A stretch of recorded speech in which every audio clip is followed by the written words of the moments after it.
Hey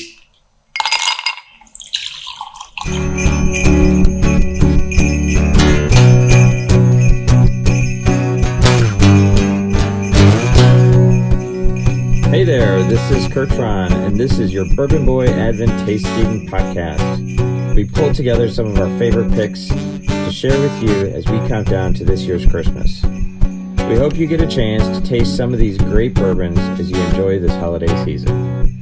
Bourbon on.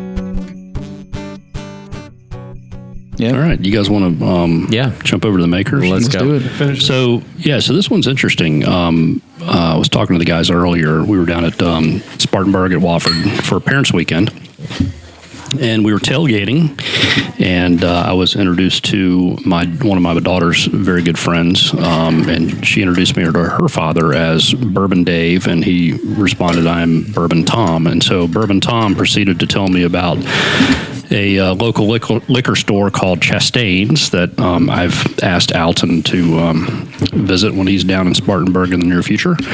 And surprisingly enough, we're so used to North Carolina where you go in and it's pretty much the same old stuff all the time. But down there they had two different makers, Mark's, bottles that were relatively rare. One was this new release, and another one was a private select specific to South Carolina, which we'll talk about in a future episode. But this particular one is called the RC6.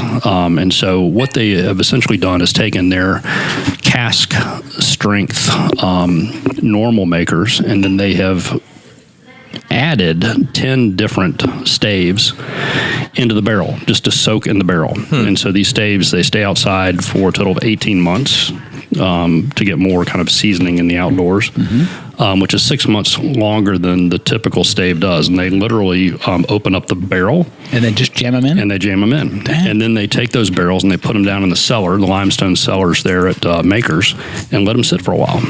So this one, they've actually partnered up with the Independent Stave Company to get the staves, and again, they bake them in a convection oven after they've been outside, and then they stick them in the barrel. And let them soak.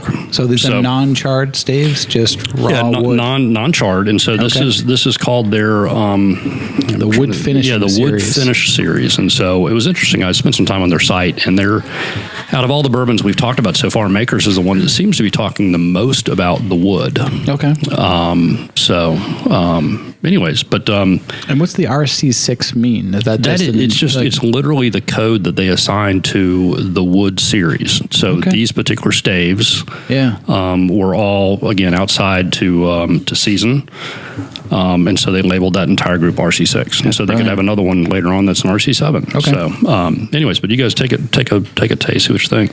Within this particular series, because it is cask strength, it ranges between 108 and 114 proof. This particular one is 108. Which you can taste. I mean, it's got some kick to it. From a nose perspective, what are you guys picking up? I'm sensing vanilla. Yeah. I was going to go with the sweet vanilla, kind of mapley, maybe a light maple. Do we know what the mash is on this one? They don't call out the bill. Okay. But fruit is what they say that we should expect. For the nose or the taste? For the nose. For this, the kind of fruit. I can smell it. Fruit almost and like cherry-like. Yep. The taste. There wasn't a lot of mention of vanilla, but I am tasting a little bit of vanilla. I'll definitely get fruit. Definitely get spice. It has got spice. I picked up on that right as it hit my tongue. Yeah. But again, this is the spice that I was talking about.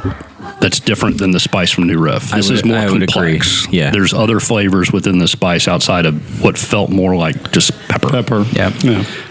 You just want to be more complex, Dave. And sophisticated, I guess. Yeah, something like that. Sophisticated. But from a taste perspective, definitely fruit, definitely spice, and then and sweet, but not like crazy sweet. No, it doesn't. I don't taste that. Yeah, but it's interesting. The stave part of it, I would have expected to get a little bit more oaky, and I'm not sure I'm picking up on that. Yeah. I think when you look at the non-char or the lighter char, The deeper char is going to get you more vanilla and that oaky smoke taste. I feel like it, yeah. Lighter char gets you more of the leathery taste. Yeah, so it's almost like it pulls more of that oak out the longer that the char is. Yeah, it's good though. It's different. Yeah, the fruity part is what's new for me. I don't know that we've tasted anything yet that has had fruity to it. And it's not like a sweet fruity. It's like a dried fruit. Yep. Like little hints of it. Yeah. like a fruit cake. It might be. Fruit cake. It might be. Nobody eats fruit cake. Exactly.